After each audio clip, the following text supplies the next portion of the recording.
And welcome. Calling to order the Commission on Race and Access to Opportunity meeting for September the 22nd, and would ask that staff please call the roll. Senator Berg, Senator Neal, Senator Westerfield, Representative Brown, Representative Kulkarni, Present from the district. Representative Timoney, Present in the room. Shamir Davis, Hannah Drake, Ricky Jones, O.J. Oleka, Present. Erwin Roberts, Present. Co-Chair Givens, Present in the room. Co-Chair Hevron. Present in the room. How are we on quorum?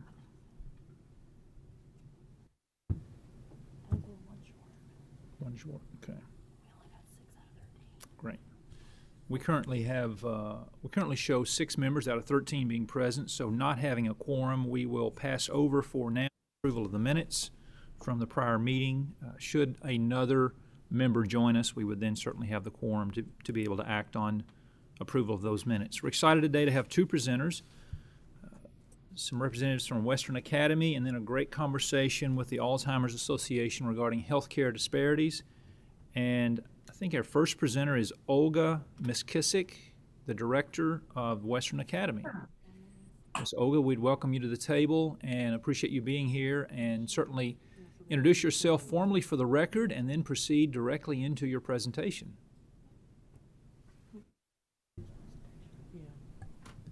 And Olga, on the microphone, if you hit the push button, it'll turn the microphone on for you to speak into. It'll have a green light. Okay. So people online can hear you. Okay. Hello. My name is Olga McKissick. I am the former director of not Western Academy, but H.L. Neblet Community Center.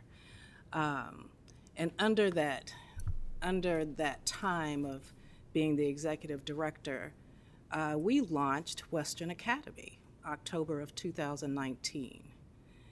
And because of it getting so large, involving so much, I decided to step down from the executive director position and just become the director of Western Academy. So I'm from Owensboro, Kentucky. I'm not sure if you're familiar with the Neblet Center, but it began in 1936 and is still in the same vicinity, same location today. Olga, if you'll put the microphone a little bit closer to you, I'm assuming maybe can't hear you very well. Okay. Oh, that's better. Does that work for everyone online? Yes. Sounds good. Okay. Well, first of all, I want to thank you, Representative Hevron. Thank you for inviting me. I'm glad legislation was passed to start this commission on race and access to opportunity. I want to share some information about Western Academy and why we started it. But first, I want to just have some quotes from The Hill We Climb by Amanda Gorman. This information, or this poetic, sequelly, that's not it, but when she said, "We are striving to forge our union with purpose, to compose a country committed to all cultures, color, characters, and condition of man. We close the divide because we know to put our future first, we must first put our differences aside. We lay down our arms so we can reach out our arms to one another. We seek harm to none and harmony for all. Let the globe, if nothing else, says this is true, that even as we grieve, we grew, that even as we hurt, we hope, that even as we tired, we tried. Then we will forever be tied together victoriously, not because we will never again know defeat, but because we will never again sow division.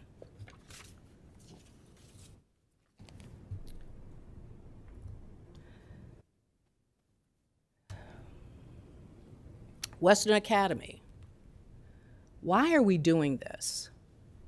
Because we want folks to know that our boys of color, our African American boys, our biracial boys are worth it, that they are at promise and not at risk. So we're trying to change that narrative.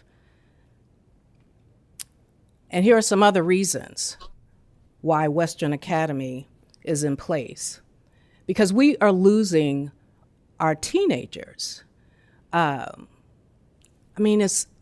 It's like they're turning on a video that can't be reset.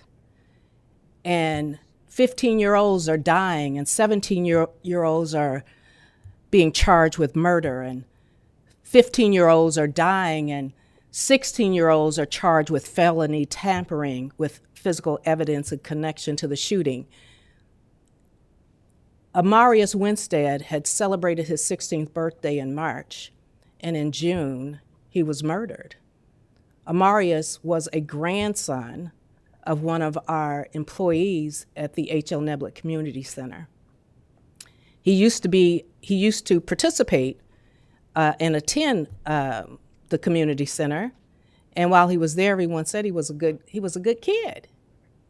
But then once he transitioned out, he transitioned into other things. And I feel like if he was with Western Academy, if Western Academy was in place, that he would still be alive today.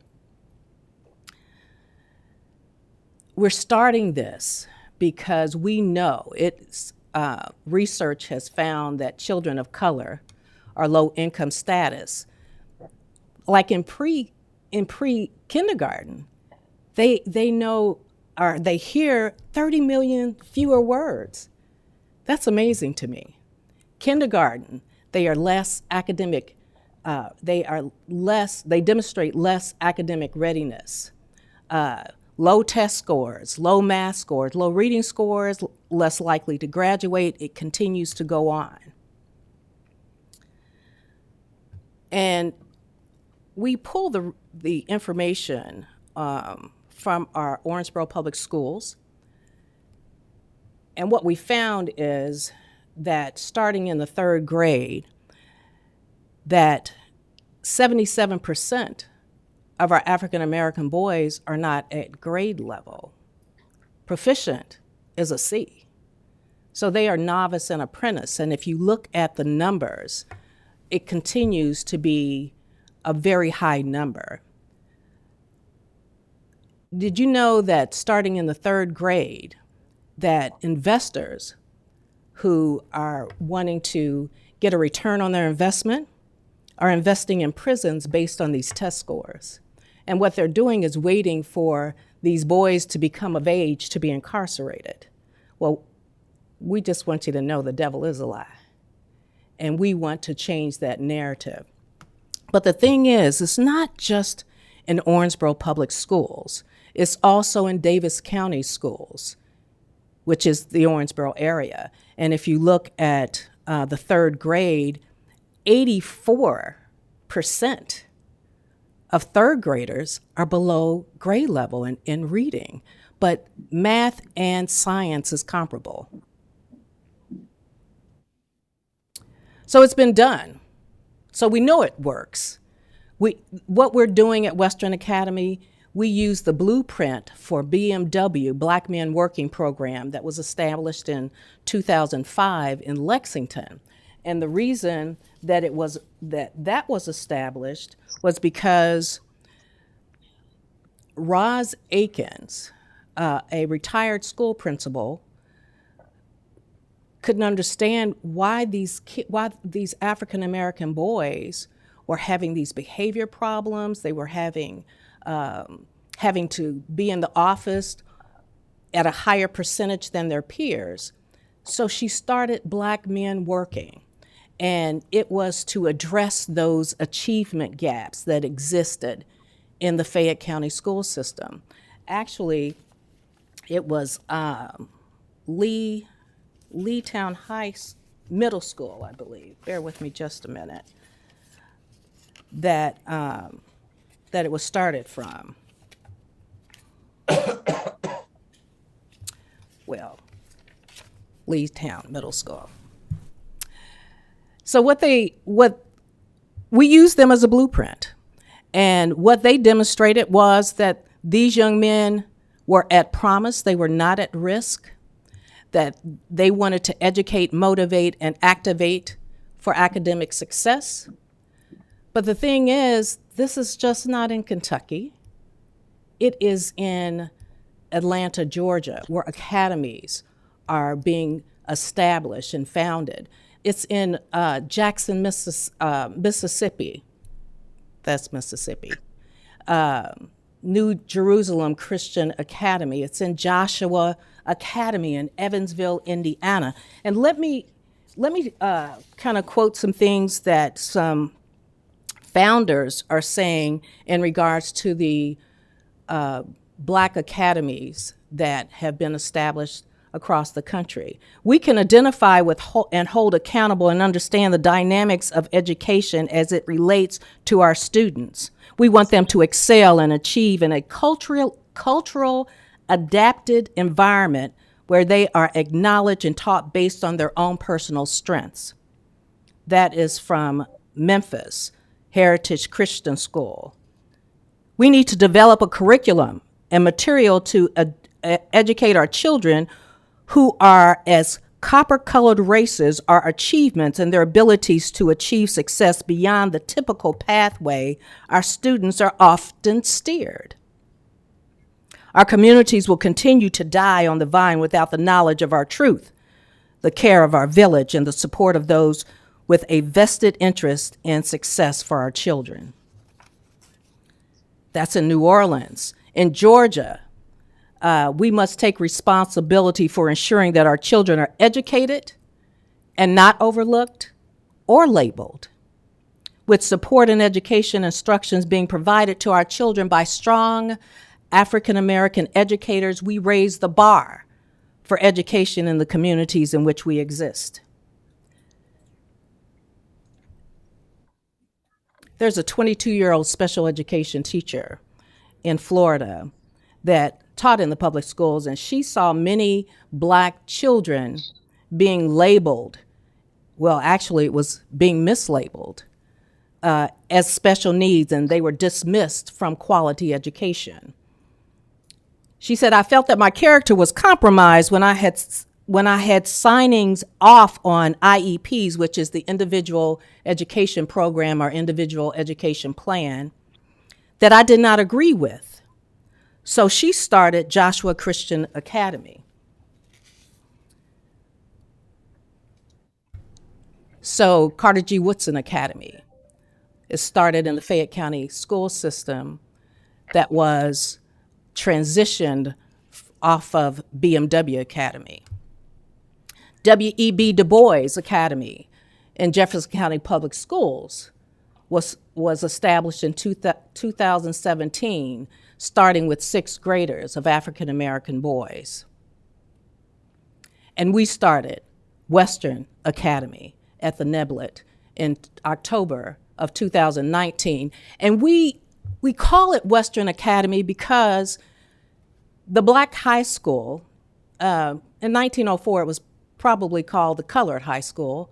And then when it, was integrated, when it was closed in 1962 for integration, it was probably called the Negro High School.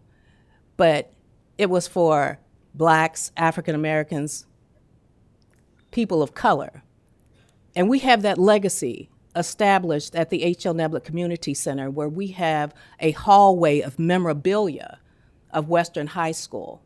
And we want to continue that legacy through Western Academy at the Neblet. Western High School had wonderful graduates from there. I'm sure you know Moneta Sleet Jr., who was a Nobel Prize winning photojournalist that took that picture of Martin Luther King's funeral with, I think it was Bernice that was laying on her mom's lap. He came from Owensboro. So what we did is we established this program, and like I said, we used BMW as our blueprint. You know, why invent the wheel when the wheel is already there? You just need to get on it and move with it. So in establishing that program, we reach out to our boys with a different teaching, a different learning style, with an Afrocentric lens. And what we want to do, along with all the other academies, all the other schools that have been established across this nation, is to have our young men participate, eradicate barriers, and empower them. And what we say to our boys, that we want to encourage, we want to empower, and we want to educate you. We want to pour into you all that we can to let you know that you can pour out success. You can pour out excellence. You can make a positive footprint in the city of Owensboro, in the state of Kentucky, in the U.S., and across this world. So our mission is to encourage, empower, educate, like I said, our young men of African American descent to excel and create a positive footprint in the world. So our Saturday programming, they attend 2 sessions a month. They have to recite a creed that must be memorized and recited. We want them to have that in their tissue, in their being. We also present a power story of African American males at every session. Project-based curriculum is what we are focused on, but it's not just academics. It's also life skills. We want them to understand the proper etiquette of dining and cooking. Last year for Christmas, we did video sessions. We did virtual sessions on Zoom, and they cooked Christmas cookies. We had our academic coaches. They were like they were on the cooking channel, you know, measuring for the math and reading the instructions for the reading. And it went over very well. So these are some of the project-based science projects. One thing they have to do, they have to wear uniforms. And in wearing uniforms, those uniforms, the shirts have to be tucked in. They have to have black belts and black shoes, because one thing that we piggybacked on from BMW is that they have to be the well principles, and there's 6 of them. You have to be well read. You have to be well spoken. You have to be well dressed and well traveled. You have to be well behaved and well mannered. And when you're doing all of those things, then you will be well prepared for life.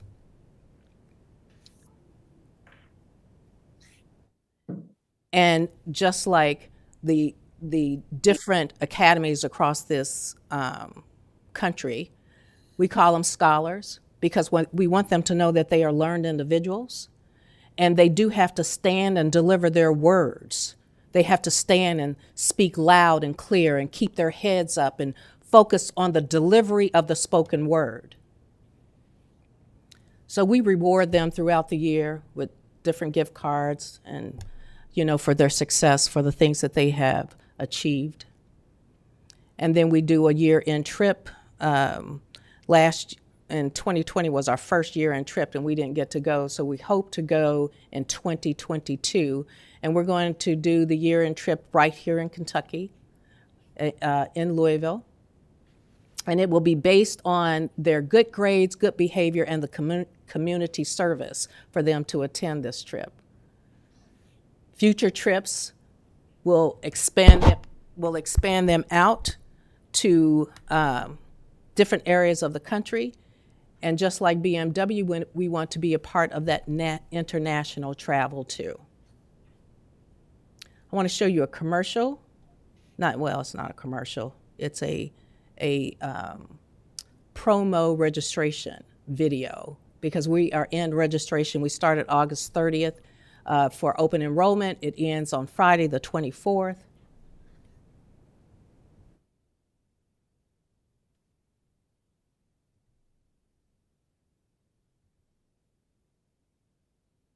Oh, where's the sound? Whoa. Is this on mute?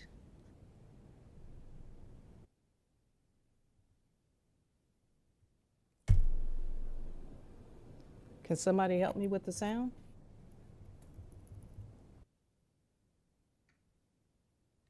Okay.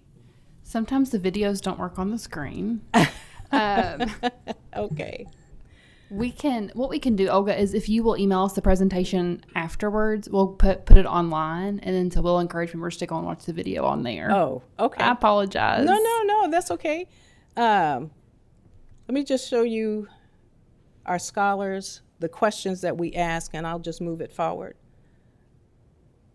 We asked them, what did they like about Western Academy? He said it's like family.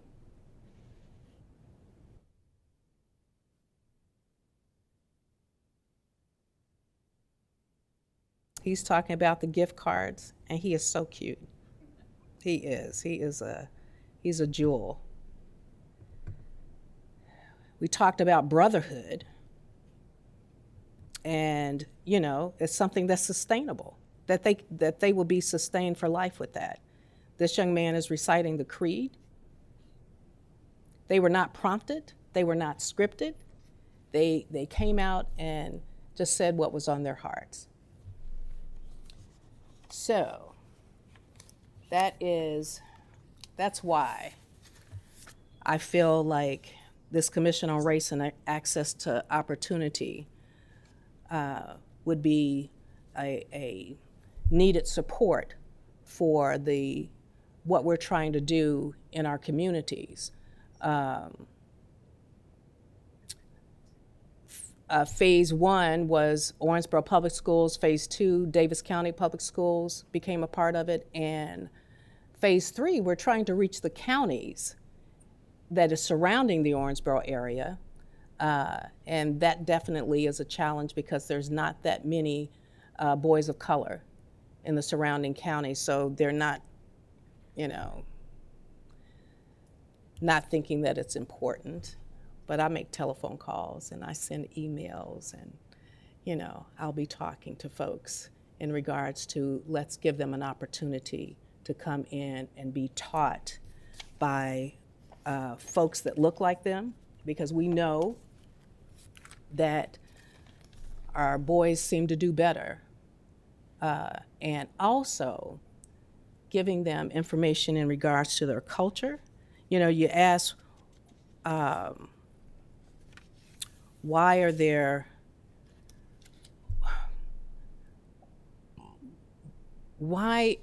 is there issues sometimes with our boys of color where they are placed in a box that this is how we're going to teach and you need to stay right here, but like some of our founders of the academy say that there's a certain way that we need to address our boys, and that we do not remain race neutral, that we become culturally responsive. We need to make sure that we are not using racially coded language with our students of colors. That, like I said, you pour into them in order for them to be able to pour out the positiveness. So that's my presentation. Olga, would you mind to explain the Neblet Center and kind of how that got started? I think that's some good background for those who aren't around Owensboro and haven't heard of it before. Okay. The Neblet Center was started in 1936 by Dr. Reginald Neblet and his wife Hattie. They first began this recreation, program in the basement of their home because he had his home office, which is like a block away from the Neblet Center, where the Neblet Center is located now. And a teenager came in and had a gunshot wound, and he died. And Mrs. Hattie Neblet felt like we need to do something for this juvenile delinquency that's happening, right here. I mean, it was in 1930s, right? So she opened up her basement to the children, and then they moved to an abandoned tobacco warehouse and converted that in 1942. And then it kept growing. In 1979, they renovated that. And then in 2006, if you see this building that he's standing in front of is the existing building that houses a full-service daycare, 6 weeks to 12 years old, an after-school program, a rec center with a full-service gym, and a game room. Also a full commercial kitchen where our children are fed breakfast, lunch, dinner, and snacks. And we are open to the community to have them come in with meetings like the Owensboro Black Expo had their meeting there last night. We have different city organizations that come in and have meetings there. So we're kind of like a beacon in the community where there's light there. And, my grandmother was a part of that. And we grew up there. It was just right across the street from where we lived. So the Neblet Center is just, it's going to be around for a long time.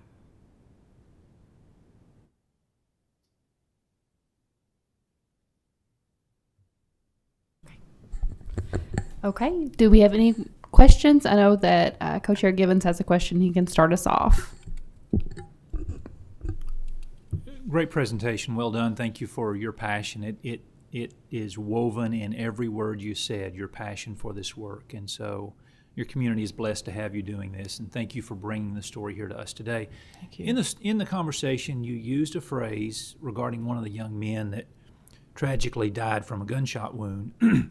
You used the phrase that he transitioned out. And then I picked up just a moment ago, you indicated that your Neblet Center is constructed for that period of 6 weeks to 12 years. Was it transitioning out where he aged out effectively? Is that what happens when someone transitions out? Well, yes. When you reach 13, then you're no longer under our child care division. Now, he could have come to the rec center. Okay.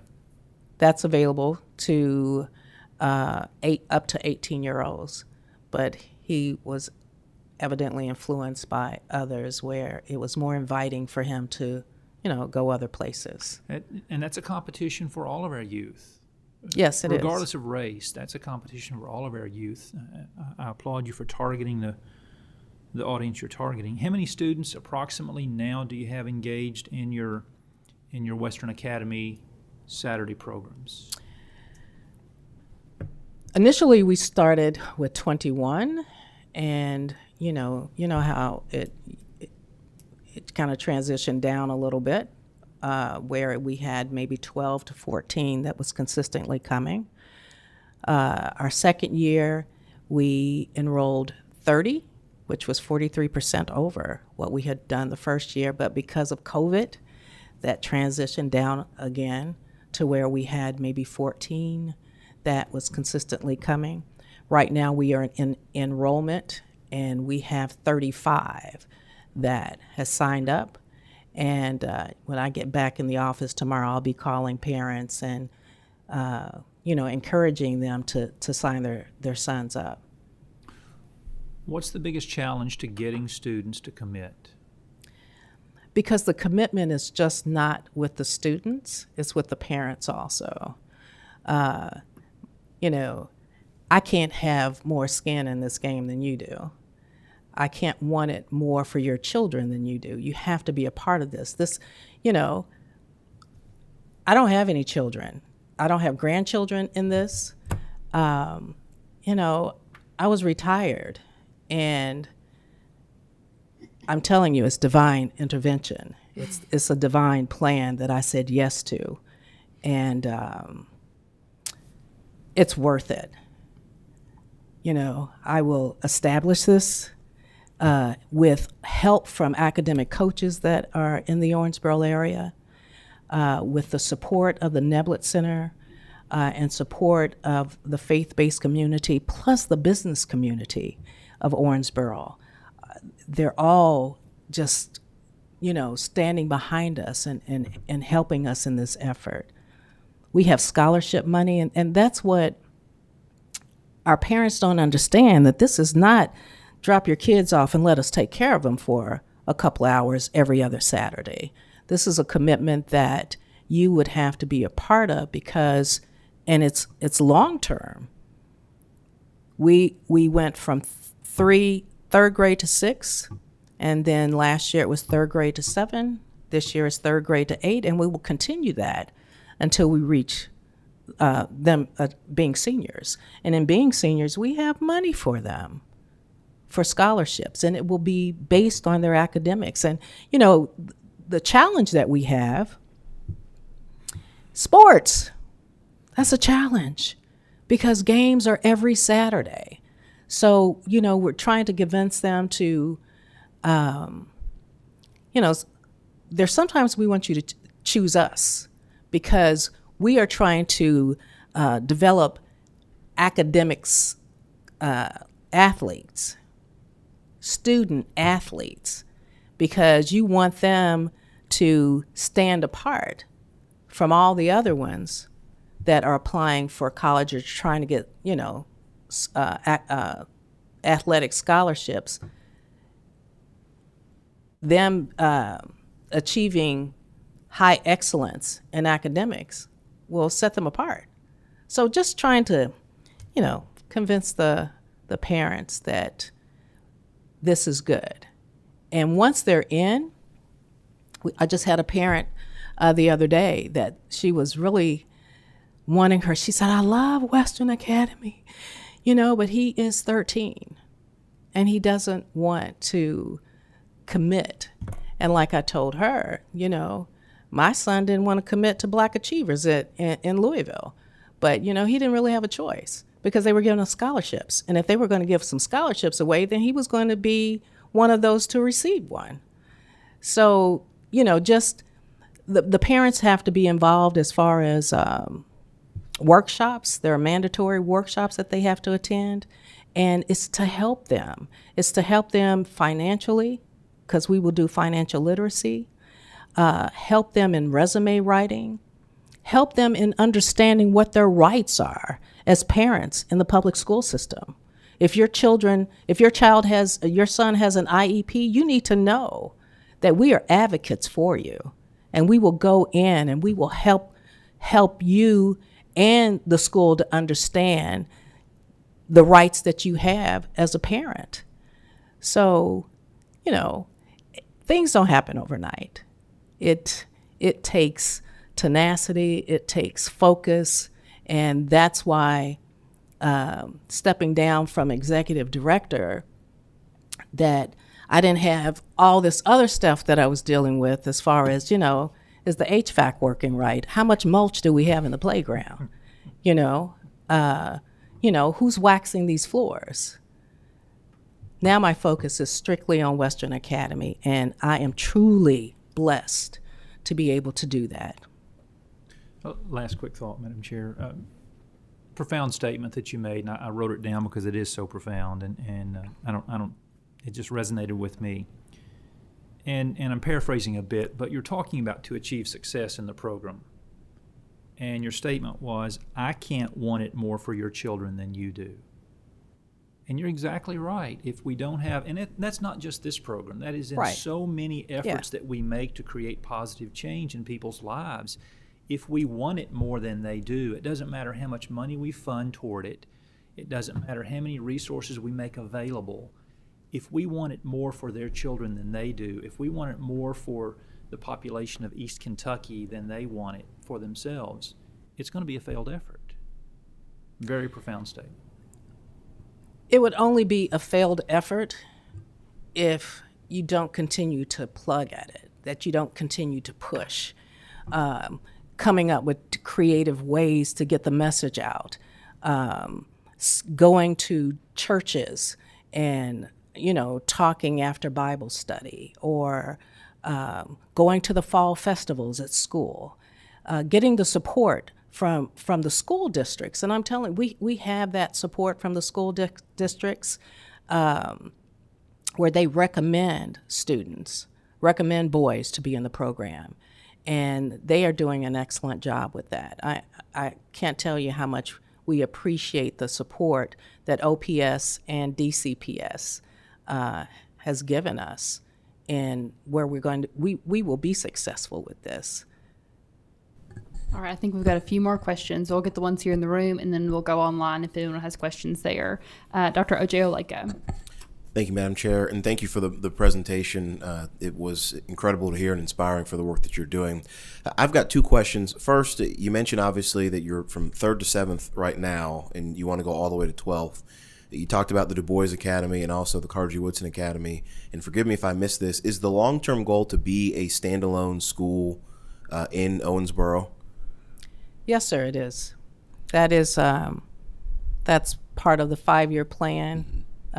That we would be brick and mortar, and stand alone and fall under the category, or the I don't know what you call it, the selection or whatever. Mm-hmm. I think it's A5. That's right. Where you have a target market that you're going after. And I said standalone, but I meant very similar to Du Bois in Jefferson County than Carter G. Woodson in Fayette County. Right. And then my second question, one of the things that, just for context, that I'm always interested in is the disparity in suspension rates with black boys, particularly compared to their white peers. The data tell us that black boys are often suspended at higher rates, despite really no difference in behavior. And so what I'm always curious about when you have a population of black boys or boys of color, if basically what the behavior management systems are.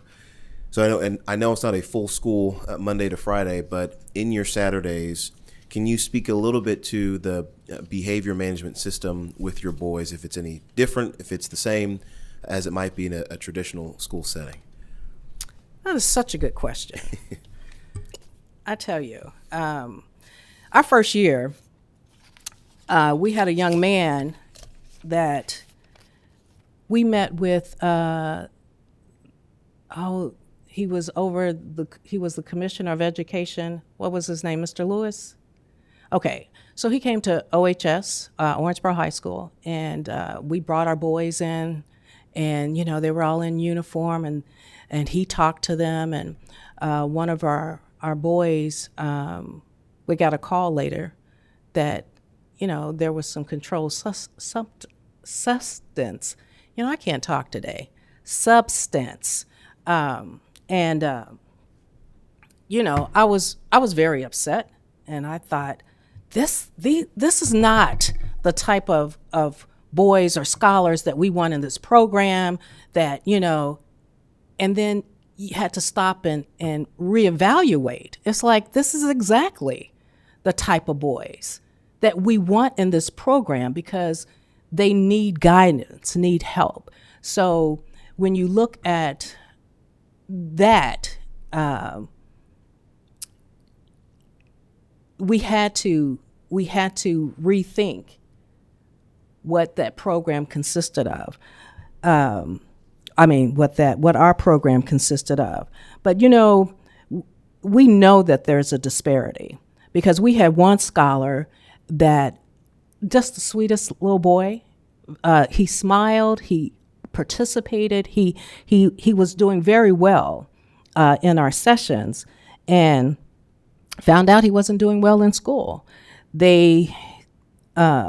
He was in seclusion 7 times, and that's where they put you in a room, and some schools have these rooms. They put him in the room, and it's like, you're talking about the same kid? Well, what did he do?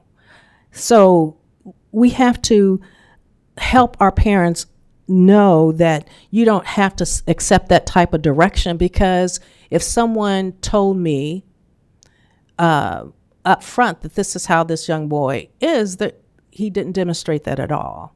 So what we try to do is to just make sure that we are there to support. We talk to the scholars. We encourage them. We also incite them, give them incentives in reaching goals and being well behaved. So, you just have to deal with those on an individual basis. But the problem is that there are four truths in Black boys in the education system. They are more likely to be placed in special ed and on medication. I have a friend that her son was just active. He was a very smart little boy, but once he got finished with what he was doing, he was kind of disruptive, and they wanted to place him on medication. And of course she said no. And, he just graduated from boot camp from the Navy. So, and he's a good kid. There are certain ways that our boys have to be approached. Like I said, we have to meet them where they are. Just because, they have different type of names or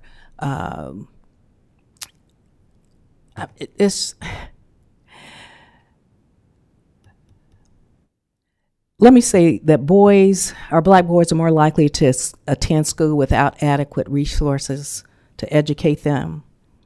They are not at reading level. We already know that based on the statistics that is in the Owensboro area, but that is just not Owensboro. That's across this country. And that our Black boys, their punishment is harsher than the other demographics. And you have to ask the question, why? Why is that? And I think it's because folks we have a culture, we have a way that we do things, and it's not necessarily where we assimilate to the white culture. We've been doing that all our lives. That, someone was saying that, well, maybe if we blend, I don't want to blend.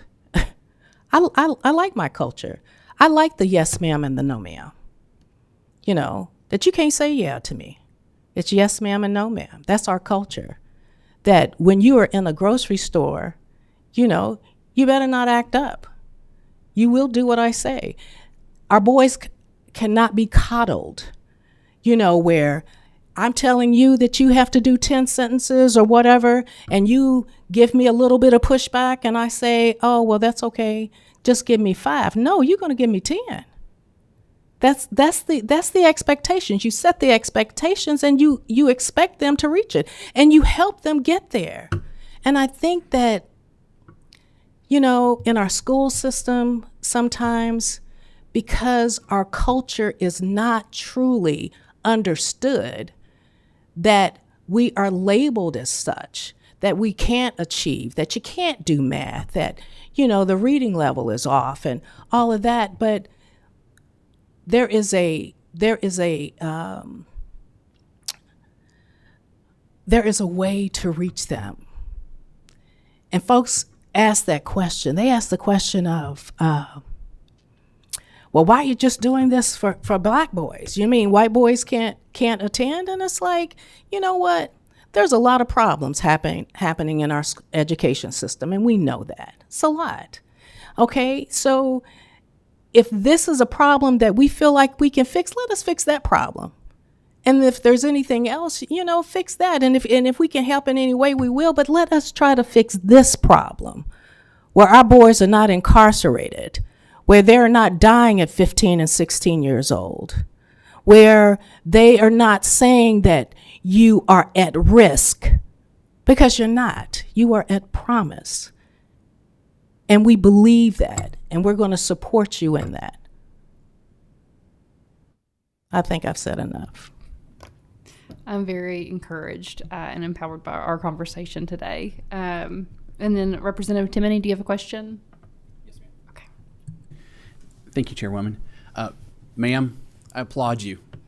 As you're telling the story, I'm a Fayette County Public School employee, and my first office mate was Roz Akins. So I've known her since 1998, and I watched firsthand as she built the Carter G Academy, and now this is the first year we actually opened the Carter G Preparatory Academy for kindergarten up through.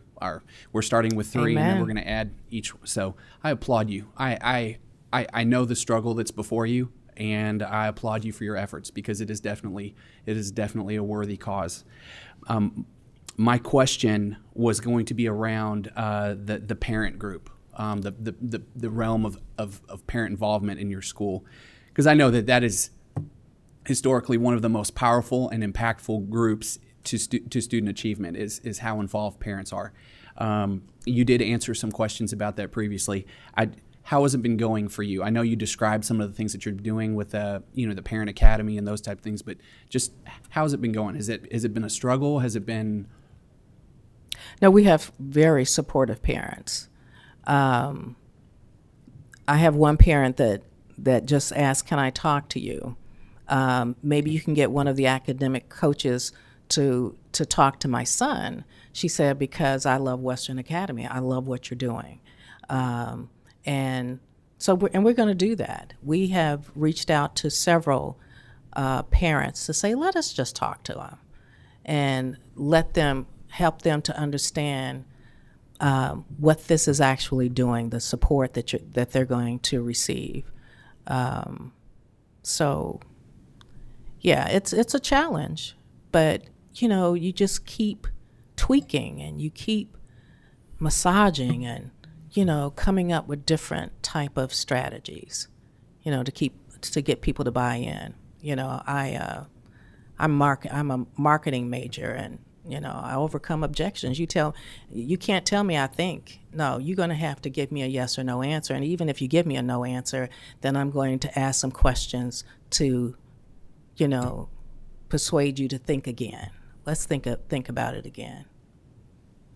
Thank you. And I do want to invite you the next time you come to Lexington. We just actually added an app harvest greenhouse to our Carter G Academy. And if you all haven't seen these agricultural programs that App Harvest is working, it's like a spaceship. There's as much technology in that greenhouse as in the spaceship. It's phenomenal. So we just actually installed it. We had a big grand opening last Friday. So the next time you're in Lexington, please stop by. Thank you. Roz Akins is definitely my mentor. She came down and she was at our fundraiser where we introduced Western Academy to the Owensboro community. Her and her husband, pastor, came down to talk to the leaders of the community.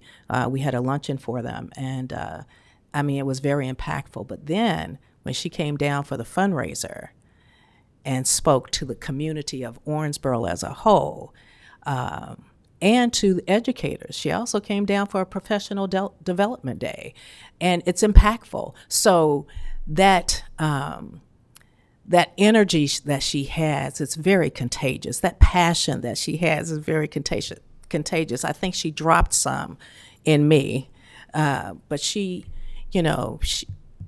her and her staff, Dr. Roger Cleveland and Miss Vita Stewart and Miss George, I can't remember her name. She is Glenda George? Yes. So they are all very inspiring, and we appreciate them very much. They invented the wheel in Kentucky. Let me say that. Thank you. Mm-hmm. Does anyone online have any questions?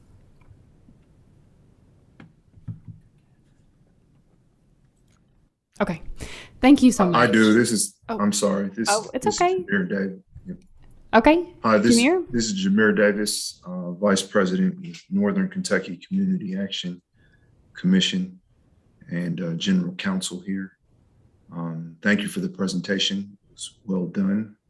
I did have a couple of questions just about the funding structure of the program now and how it is structured also as an organization. Are you dependent upon grant funding or donations? Where does the majority of your funding come from? That's an excellent, excellent question. We receive funding from Owensboro Public Schools. Also, we have private donors. We had a donor that has committed to 6 figures over a 5-year period that he wants to use for scholarships and for operational expenses. We have I write grants, and we have just had a grant approved from the PNC Foundation that also, I can't not say this, we put a grant in for Impact 100.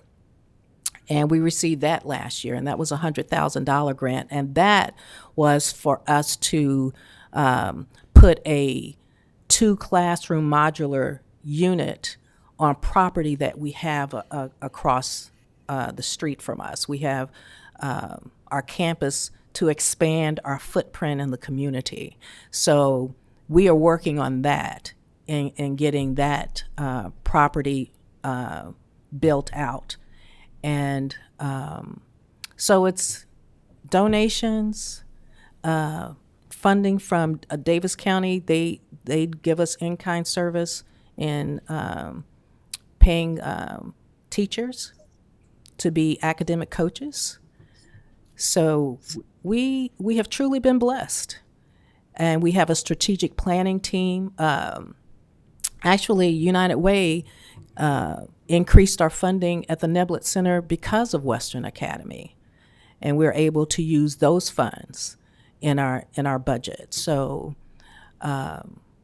we're just blessed, and we have people on our team to help us to establish what needs to be done in managing and budgeting those funds. And you're currently structured as a nonprofit, I'm assuming? Well, actually, we're under the umbrella of the H.L. Neblet Center, which is nonprofit, and a 501(c)(3). Yes. Thank you. You're welcome.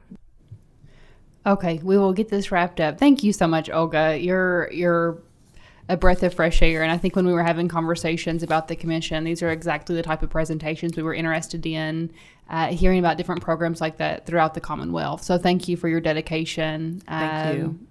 And for all that you do in the Owensboro community. But I'm so glad you're able to come to Frankfurt today. I appreciate you accepting the invitation and sharing what you do. I was just briefly talking to Co-Chair Givens, and I said it would be a really neat opportunity if we could invite your scholars to come be pages during session. That would be wonderful. January through April. So let's This get is together recorded, on that. right? Yes. Okay. Yes. So I would love to work with you on that, getting them up Yes. here and getting them partnered with senators and representatives to see what it's like being up here. As we've talked about earlier, representation truly does matter, and we would love for them to come up and just see and picture themselves as a future legislator, but also realizing that they have a voice at the table and a voice in government. That is awesome. Thank you. Thank you so much. No Well other done. questions? Thank you very much, and appreciate your leadership and your passion, and we would welcome those boys here. So Thank you. Thank you. As we transition to our next presenter with the Alzheimer's Association, I'm informed that we do have a quorum now, and as such, the chair would entertain a motion for adoption of the minutes. Motion to So adopt. moved. I have Second. a motion and a second. All in favor say aye. Aye. Motion carries. The minutes for August 18, 2021 are approved as written. Next, we have the Alzheimer's Association. And if you would introduce yourself for the record and move directly into your presentation, we're honored to have you here. I sure will, Senator Givens. Let me pull up the PowerPoint for Edie and get that loaded. And in the meantime, I will introduce myself. My name is Mackenzie Longoria. I'm the Director of Public Policy for the Alzheimer's Association, Greater Kentucky and Southern Indiana chapter. And Senator Givens at least knows this. I'm typically one to talk a whole lot during my hearings, but today, because I wanted to ensure that I would do this topic justice, I was able to have a member of our home office team. We have a robust diversity, equity, and inclusion team out of our home office, and I was able to get Edie Yao to join us today from our Chicago office. So she is on Zoom, and I'm gonna hope that I'm doing this correctly.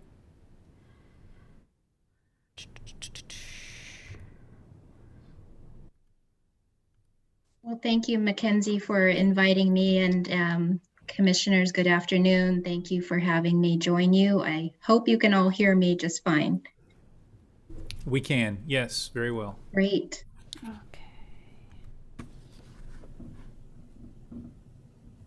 Well, as Mackenzie is setting this up, I'll just go ahead and get us started for the sake of time. I'm Edie Yao. I'm the Director of Diversity, Equity, and Inclusion Engagement with the Alzheimer's Association. You can go on the next slide.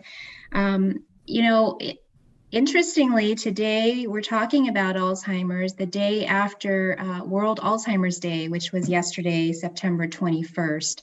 And so in the time I have with you, we want to do a few things, just to kind of talk a little bit about Alzheimer's and dementia, and then more about diversity and the disparities, opportunities for enhancing inclusion, and what are the ways to move us forward in the pursuit of equity.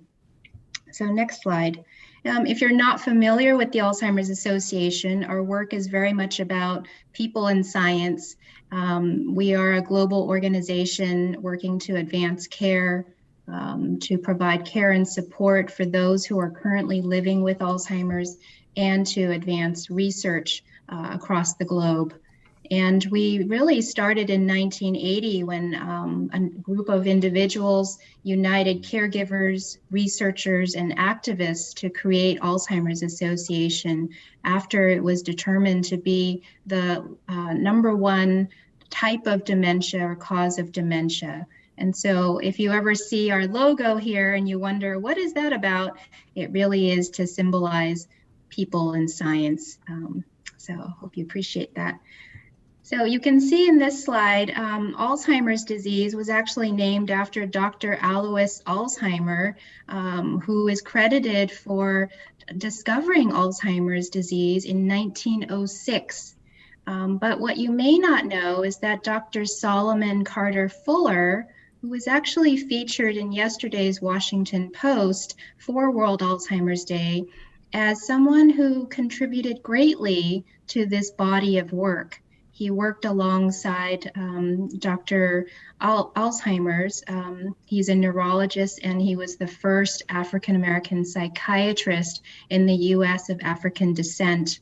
And he actually had done did a lot of autopsies to look at some of these symptoms and linking them to the microscopic biology of the disease, and particularly neurofibrillary tangles, also known as tau. And actually that is the hallmark of Alzheimer's. So I'd like to, just kind of recognize his work alongside Dr. Alzheimer's. Next slide.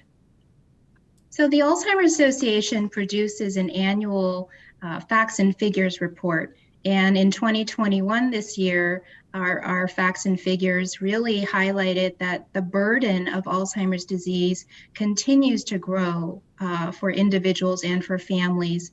There are currently more than 6 million individuals in the United States living with Alzheimer's. And for that, we have over 11 million caregivers, unpaid caregivers. And essentially for every one person who has Alzheimer's, it takes, at least 2 people to take care of that person.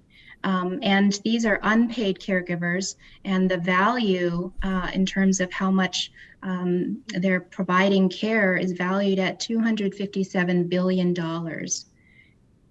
You can see in this slide that also 1 in 3 seniors dies with Alzheimer's or another dementia.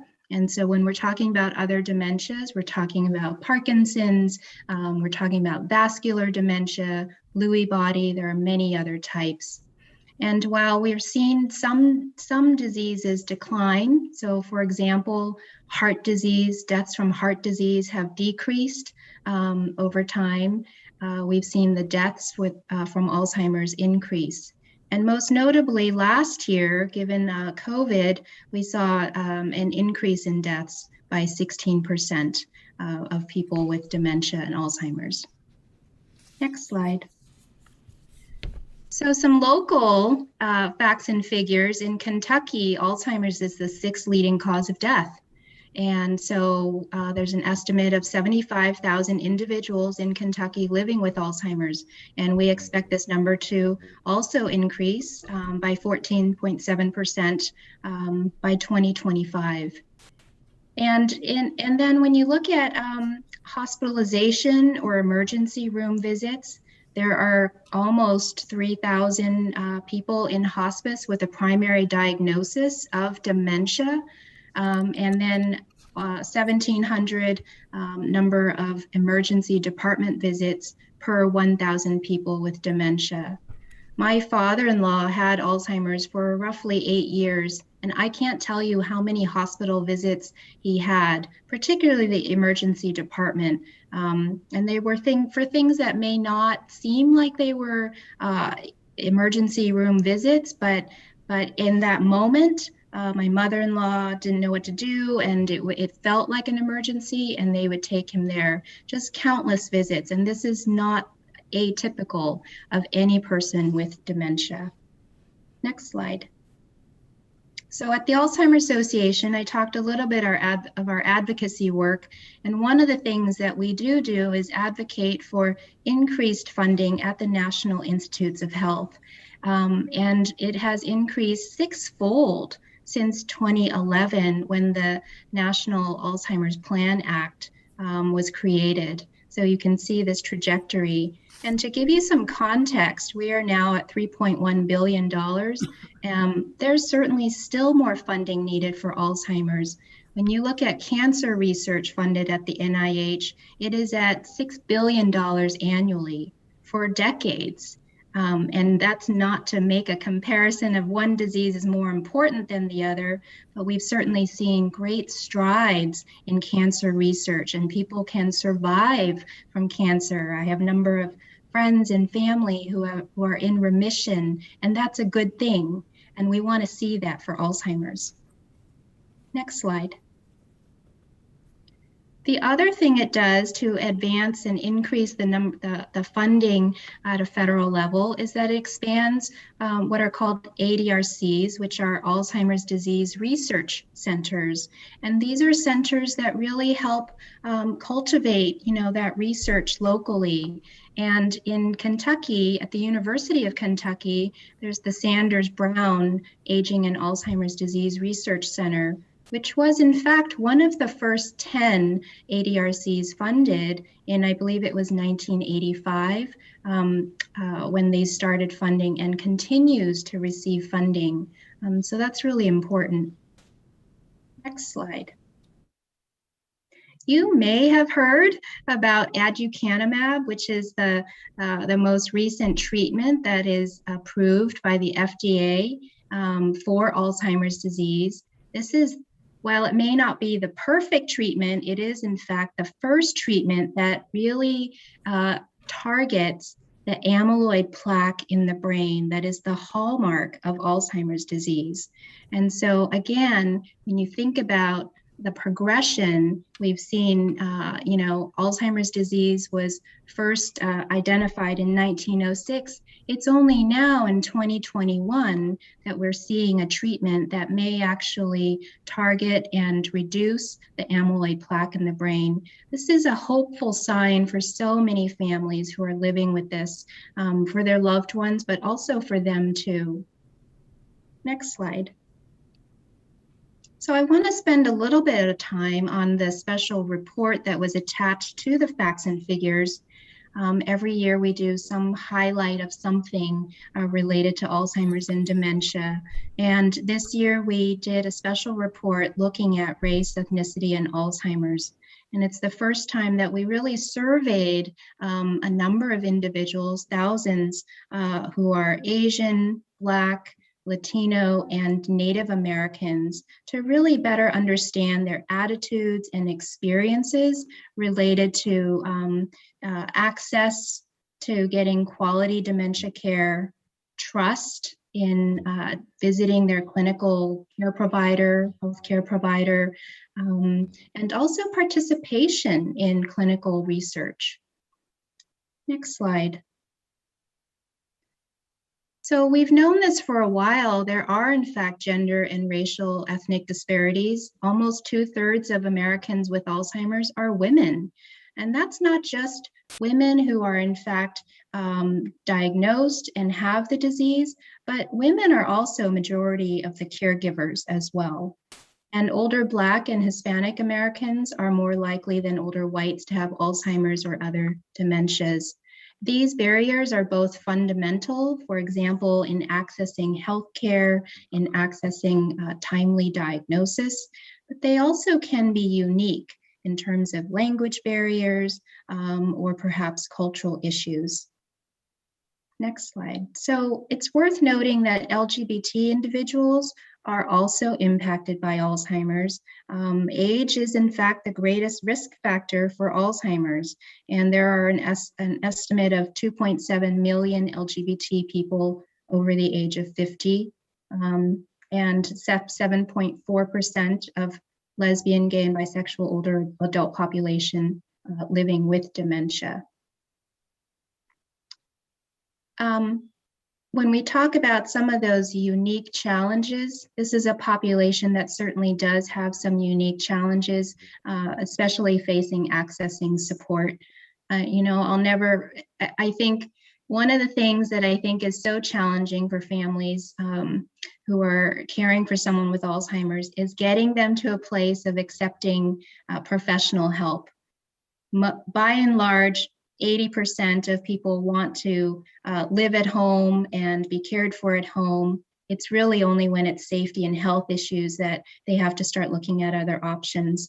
But to hire someone to come into the home, like through home care, it's a huge hurdle for so many families to accept outside help. But in particular, I remember talking with one of our constituents where he, as a gay man, he said, I don't know if I can hire someone in the home. I don't know if they will accept me for who I am, and value my life and my husband's life the way I choose to live it. And when he did finally accept to have someone come into his home, he hid all of his pictures, wedding photos, all of the pictures of him and his husband in the house. Just to avoid any confrontation, any issues that might arise. He didn't want to create any conflict. And so I don't know what he told that home caregiver, if that was his roommate or his friend that he was living with, but that's a common scenario. Next slide. So health and healthcare disparities are very much intertwined with social, environmental, and behavioral issues. And so when we're talking about Alzheimer's disease, the issues around diagnosis, disease progression, access to treatment may be affected by any of these factors, such as age, socioeconomic status, gender identity, stress, and race and ethnicity is certainly one of those areas that can be a factor, and disability status, or even geography. Next slide. There have been studies looking at social class. Think about socioeconomic status, and I think about people who live in our rural communities, or people who are in poverty. And the study really pointed out that if you are of a higher SES, you are better off than those who are in lower SES in terms of dementia. Next slide. If the Lancet Commission in 2017 actually looked at modifiable risk factors. Are there ways that we can reduce our risk or even prevent Alzheimer's disease? And in 2017, the Lancet Commission determined that, that there are 9 modifiable risk factors that we can look at. For example, less education, hearing loss, hypertension, obesity, smoking, depression. All of these things may be modifiable. And in 2020, they added 3 more, in particular, air pollution, traumatic brain injury, as well as excessive alcohol consumption. And so when we put the total of 12 modifiable risk factors, these could conceivably be things that we can change or help reduce the number of people who are diagnosed or impacted by Alzheimer's. So in the survey for the special report, one of the things that was asked is about discrimination and whether that is a barrier to accessing quality care related to Alzheimer's and dementia. And I just want to highlight here that more than 1/3 of Black Americans and nearly 1/5 of Hispanic and Asian Americans believe discrimination would in fact be a barrier to receiving Alzheimer's care. Next slide. We further drilled down, and half of Black Americans and at least 1/3 of Native, Asian, and Hispanic Americans report that they have experienced healthcare discrimination. And so this is healthcare discrimination, not specific to Alzheimer's.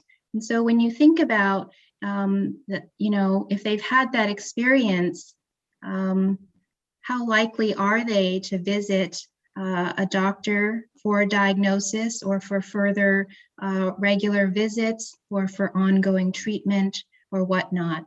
And so this is an important piece of information that we've not learned about before. Next slide. So, in order to understand, are there in fact unique pathways, or is there a difference in the impact of Alzheimer's and dementia among different populations?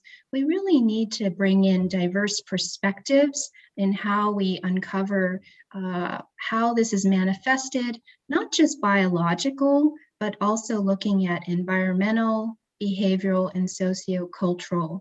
So again, looking at it from many different angles to get at why is it that some populations are more impacted than others? Next slide. It would make sense then that we'd have diversity in the subjects, the people who participate in the research that's being done. But the fact is, less than 5% of trial participants are Black, Latino, Asian American, or American Indian, Alaskan Native. And so then it's important to understand, well, why is that? Those that actually do enroll, what's happening there?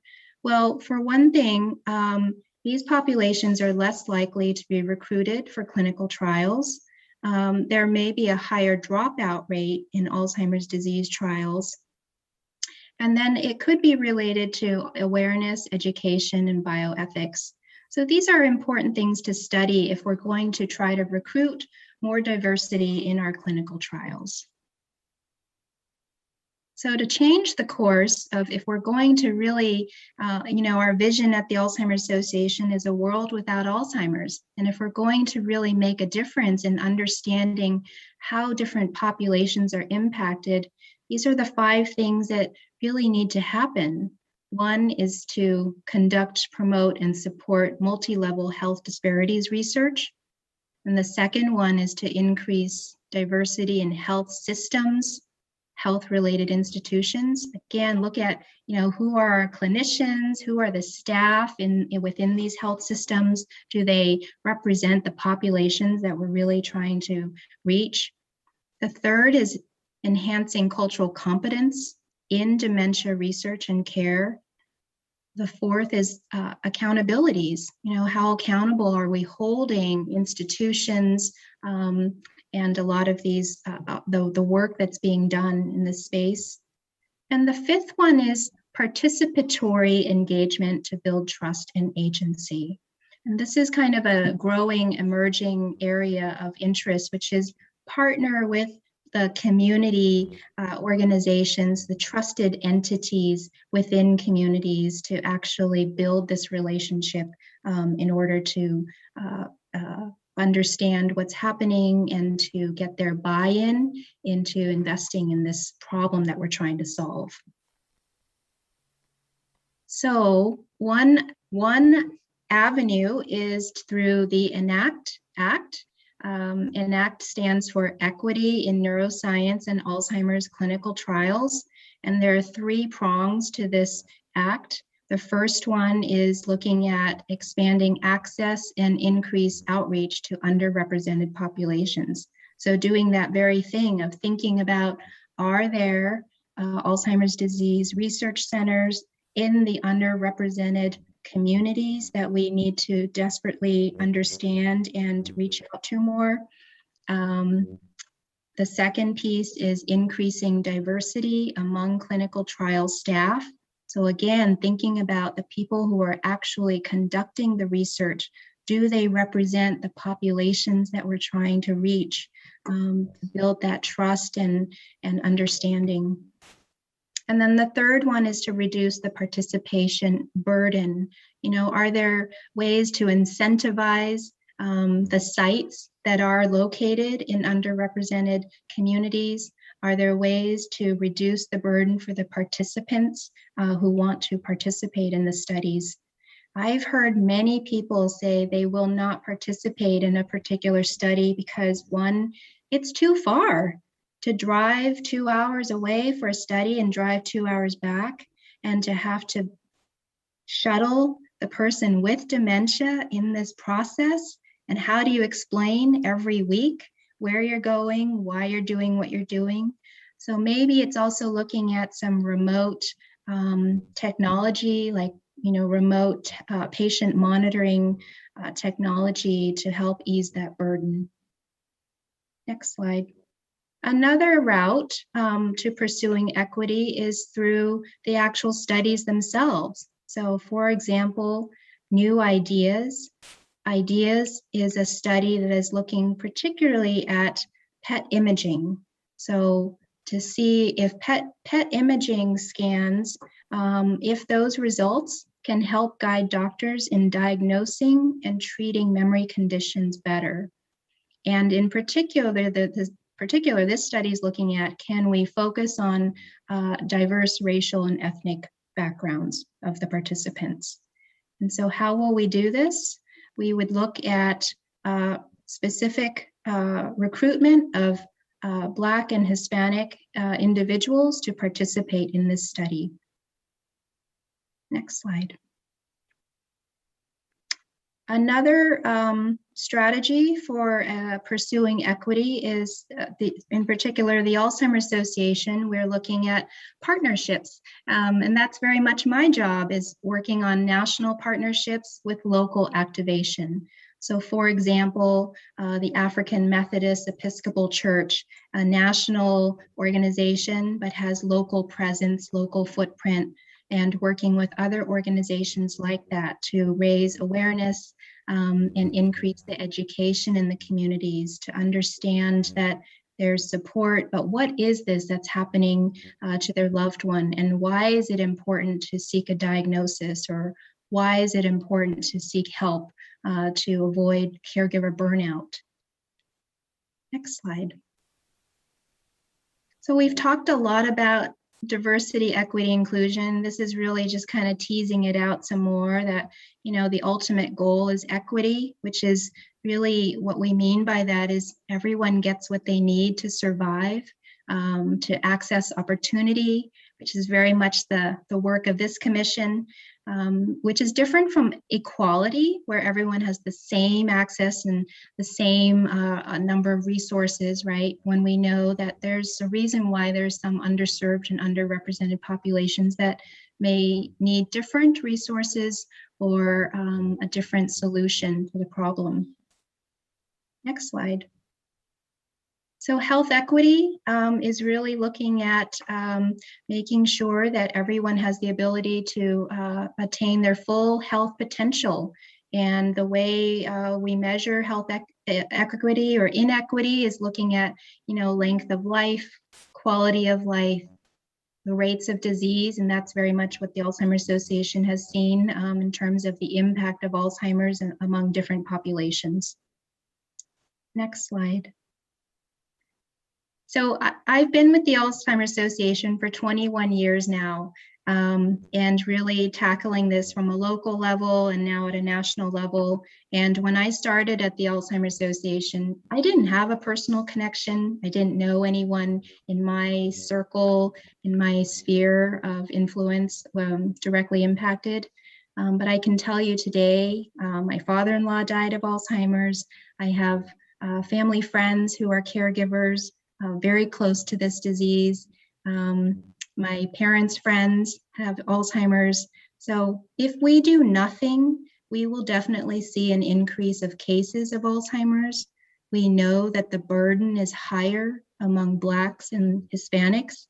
We know that these populations experience barriers when accessing care.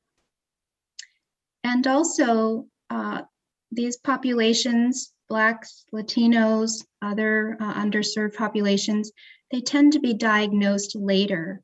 And that means that they have more cognitive and physical impairment, which also means that they need more medical care, which then leads to higher costs in Medicare, Medicaid, and to other state entities and to the state.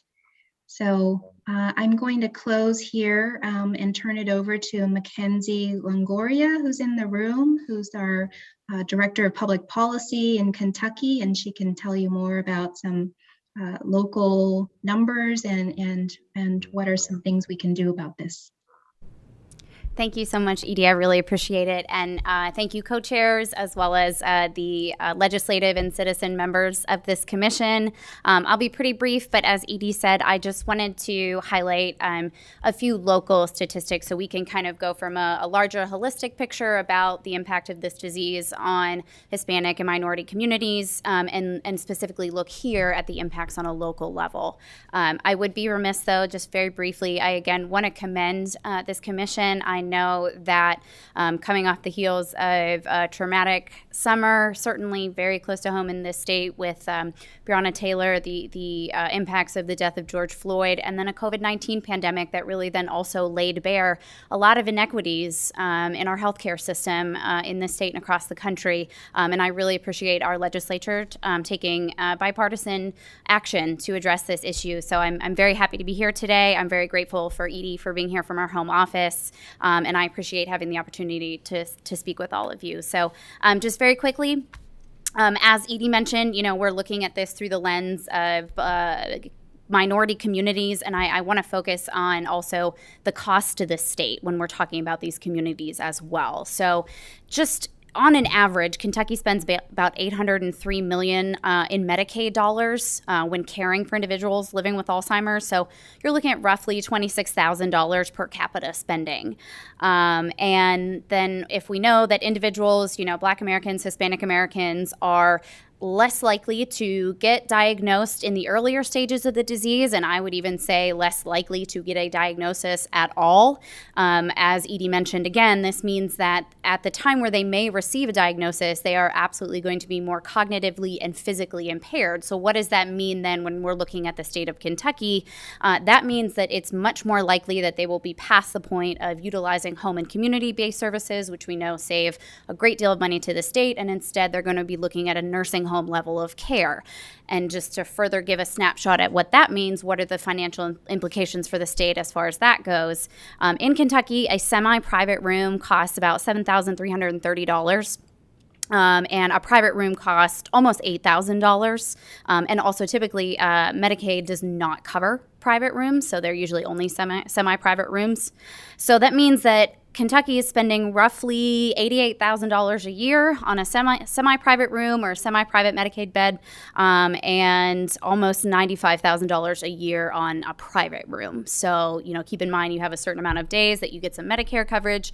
Once that time runs out, then you're looking at solely private pay or Medicaid-only coverage, which, again, is when it's coming at a cost to the state. So you sort of have a confluence of these two populations that are more prone to develop the disease and then develop the disease later, and we can sort of see the snowball effect then on the state's economy. I also want to point out, I found some really great granular level data about our minority communities here in Kentucky through a study that was conducted by Us Against Alzheimer's. They did a really robust study on place and brain health equity, and they really wanted to understand some county level and congressional level data from across the country, so not specific to Kentucky necessarily, but really across the United States.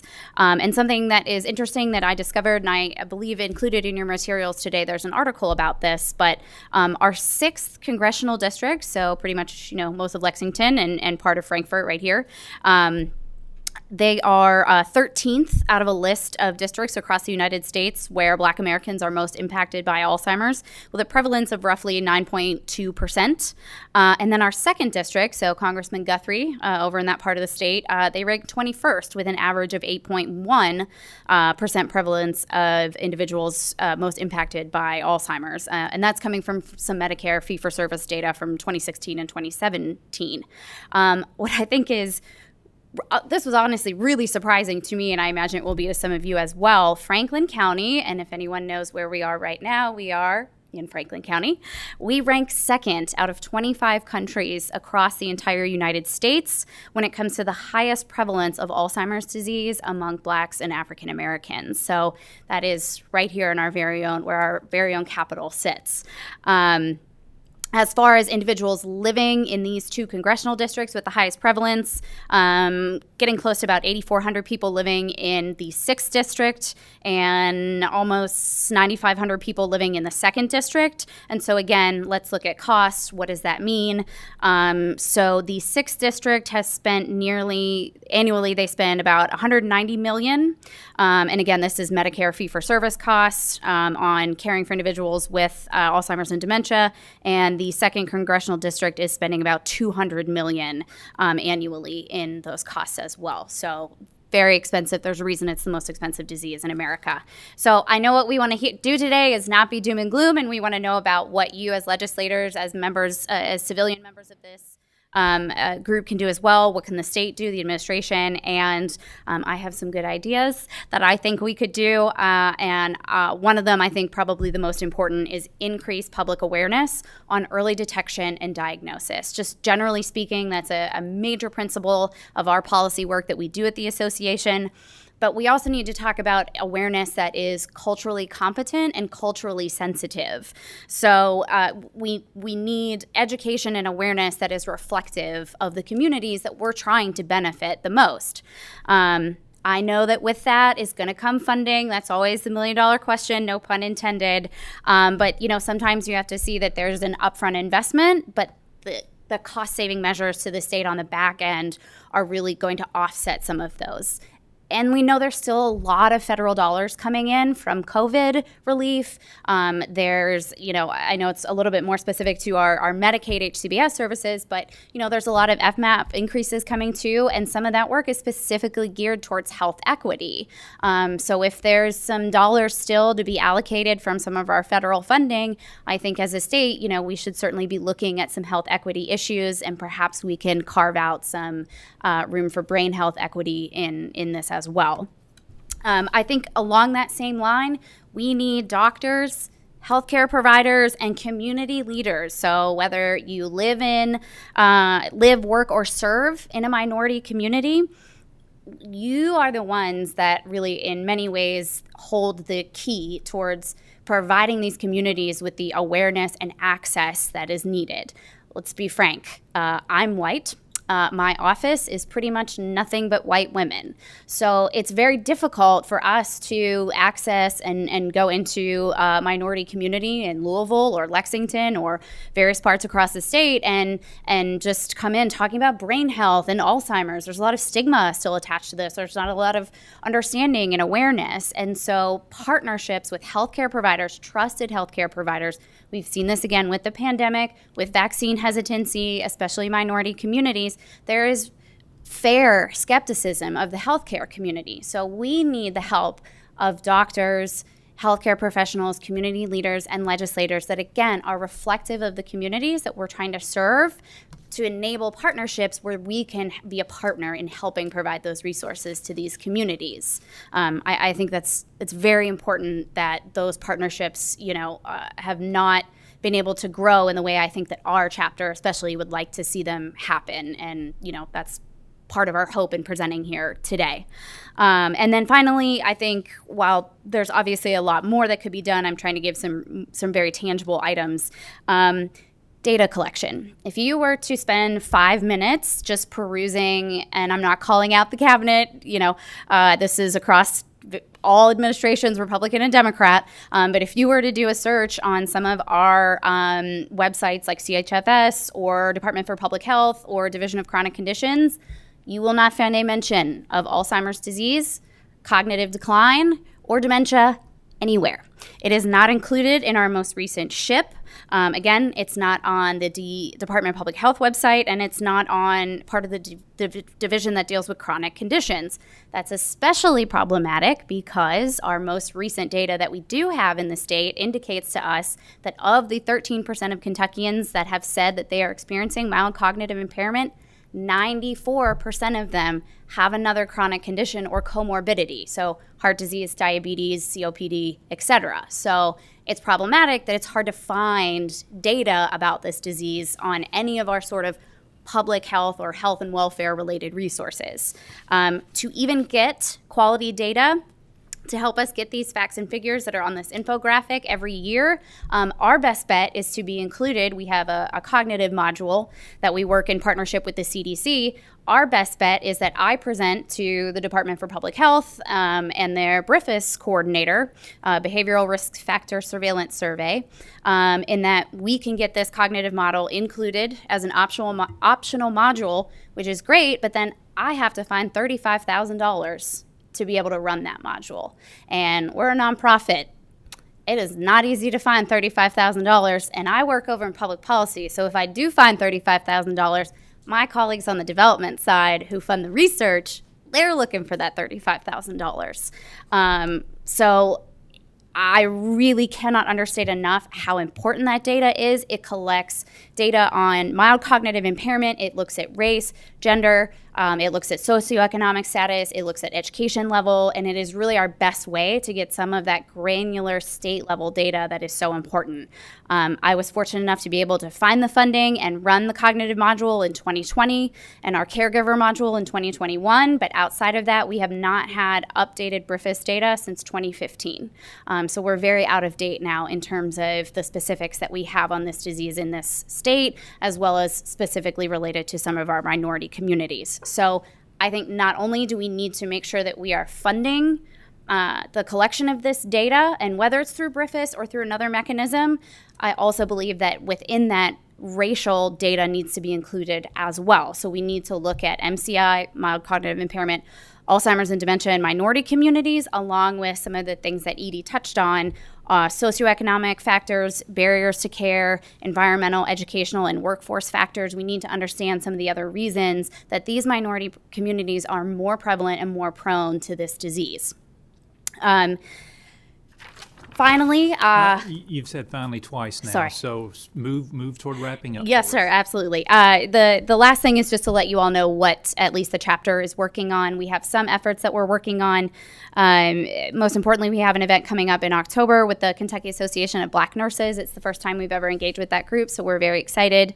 And we are working on a physician-led symposium in the spring in conjunction with Norton Healthcare that's really going to focus on race and health disparities. Outside of that, though, I think there's a lot more that we could be doing and that we want to be doing, because it's such an important piece of the kind of ever complicated and ever evolving, puzzle that comes along with this disease. So I know Edie was happy to answer any questions and myself as well. And again, just thank you all for taking the time out to listen to us today. We really appreciate it. Director Longoria and Director Yao, correct? Correct. Yes. Well done. Very well done. Check a couple of boxes for you right off the bat, if you would, and appreciate your presentation very much. The data collection conversation regarding the cabinet. If you have proposed bill language or something you'd like for us to consider to help you move forward on that, please.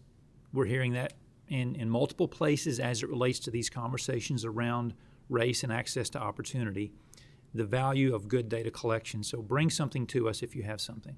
I think the second box, and this is me holding myself responsible along with all the commission members, the other box I think we can check that you ask us to check is to be cheerleaders and influencers in our communities. And this is a bipartisan commission with members that live in different parts of the state, some that are legislators, some that are not, but all of which are active community leaders. We have presenters in the room that you enjoyed the presentation of a moment ago who's an active influencer in her community. So as it comes to a conversation around brain health and the role we can play, hold us accountable for that. Hold us accountable.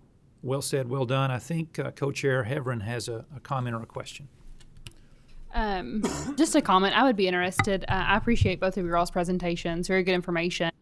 The one thing I always try to focus on is when we're in a committee or a commission meeting for Kentucky, really focusing on Kentucky, because of course we appreciate the statistics nationwide, but that always doesn't affect us. We're here to hear about Kentucky. And so I would really appreciate, I think, going on to what Co-Chair Givens said was with the, if we're going to be cheerleaders and influencers, if you can provide more information about Kentucky statistics. The only information really Kentucky specific is that very last slide. And that's, as I like to say, there's a lot of ways different states are doing things, but until we really know the data in Kentucky, which goes to the next point of collecting data, I would be interested if you could provide more Kentucky specific information for us and how it affects Kentuckians. I know that you all had the national bill or the bill that's in Congress right now.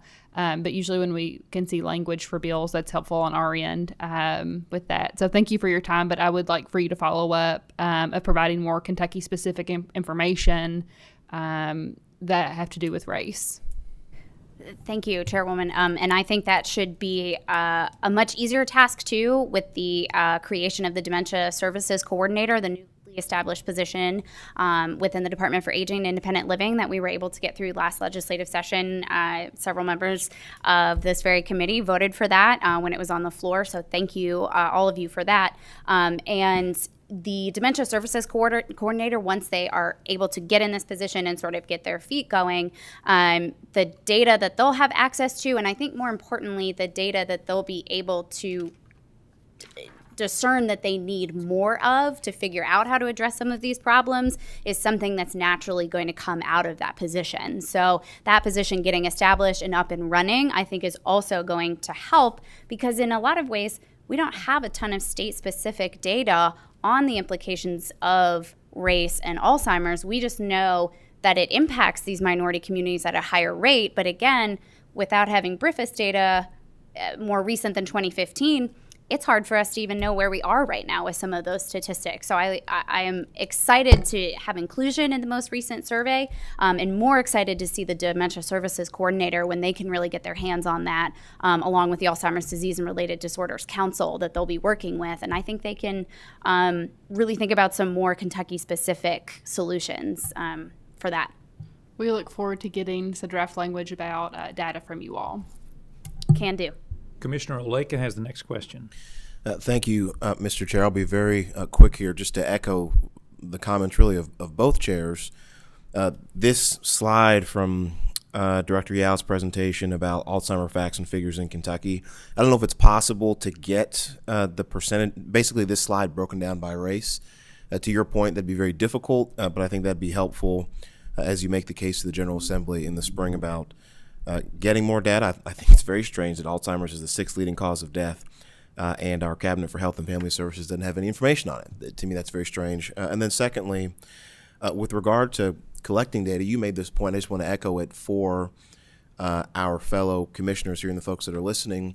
With regard to the importance of having people who are culturally competent, people may not be familiar with the Tuskegee experiments from the mid-20th century. This is where the Center for Disease Control, the CDC, did experiments on black men with regard to syphilis, where they effectively gave them syphilis without their knowledge just to see what would happen. And 100 black men died as a result. So when black folks talk about they don't have a whole lot of trust in the medical community, particularly the medical community and the government, this is why. That's the benefit of getting people who understand those types of issues to get the increase from 5% participation in these studies to higher, so we can get more data to understand how to better treat these concerns. I wanted to make that point so it was known. Now an actual question for the chairs. What states are actually doing this well with regard to race and ethnicity and Alzheimer's? There may be none, but I wanted to ask that question. Oh, I don't know. Edie, you may be better at answering that one than me. That's a very good question. I mean, I think, you know, you rightly point out, we want some more data and some more specifics related to Kentucky.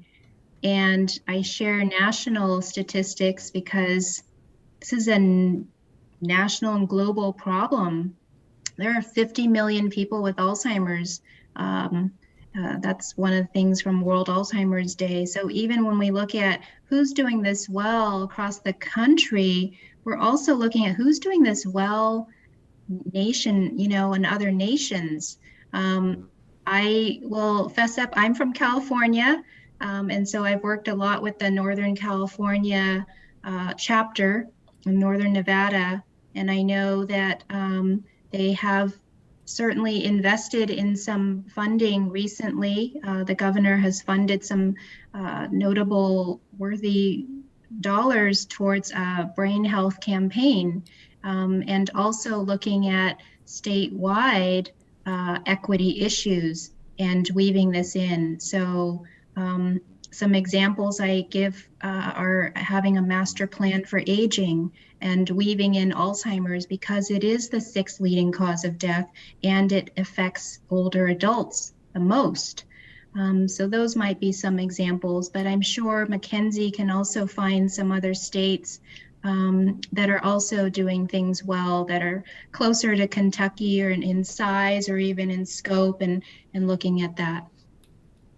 Yes, I think it's a great question. I will say I don't know that many of similarly situated states, I suppose, are doing a great job with this right now. So I don't think that's an issue unique to us. I think it is pretty common amongst, again, some similarly situated states. And right now, some of the most innovative things I've heard of from my colleagues in said states are trying to get some dollars for public awareness campaigns. That seems to be kind of the default right now. Certainly not the end-all be-all, but what I have seen in terms of success have been dollars around, public awareness campaigns in Spanish and, again, centered on different groups and culturally competent and culturally sensitive. Outside of that, I think it's a lot of work to be done, would be my non-answer to that question. Thank you. Any other members of the commission having questions, comments? Anyone online?